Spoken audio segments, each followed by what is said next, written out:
ఈ చిన్న చిన్న విషయాలు నువ్వు మహానటుడివే, మేము కాదంటలేం.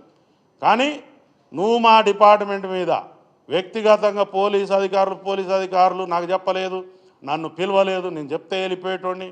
ఎందుకు చెప్తారు నీకు? నువ్వు తీసిమార్కానువా? నువ్వు మామూలు పౌరుడివి, నువ్వు you are a common citizen. నీకు సిటిజన్షిప్ ఇక్కడ ఉందో లేదో కూడా తెలియదు. నీ ఆధార్ కార్డు ఎక్కడుందో మాకు తెలియదు. ఫస్ట్ ఆంధ్రాలో ఉందా, తెలంగాణలో ఉందా? ముందు అది డిక్లేర్ చేయి మాకు. ఏంటి ఈ వ్యవస్థ ఏంది? నువ్వు చేసే కథ ఏంది? మా యొక్క అసెంబ్లీ సమావేశాలు నడుస్తున్నాయి, అక్కడ బ్రహ్మాండమైనటువంటి పైసలు, ప్రజల పైసలతో చర్చలు నడుస్తున్నాయి.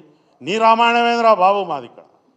ఇది ఏంటిది? ఇక్కడ గంట సమయం, ఈజ్ ఎ వాల్యుబుల్ టైం.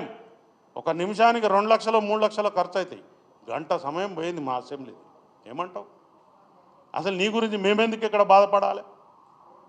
పిచ్చి పిచ్చిగా నీకు ఈ తెలంగాణ సమాజం చాలా మంచిది, సౌమ్యులు, ఎవరినైనా ఆదరిస్తారు. కాబట్టి మీరు ఇంకా ఇక్కడ నాటకాలు చేస్తూ ఉన్నారు.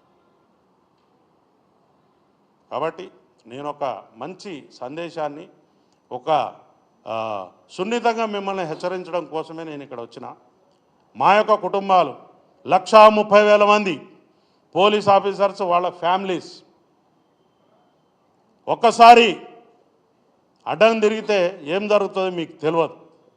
కాబట్టి నేను చెప్తున్నా, పోలీసు వారి మీద నోరు బారేసుకోవడం బంద్ చేయి. మా ఇన్వెస్టిగేషన్ చక్కగా లేదు, మేము సరైన సెక్షన్లు పెట్టలేదు. There is a platform. నువ్వు చక్కగా పో, చట్టం దగ్గర పో.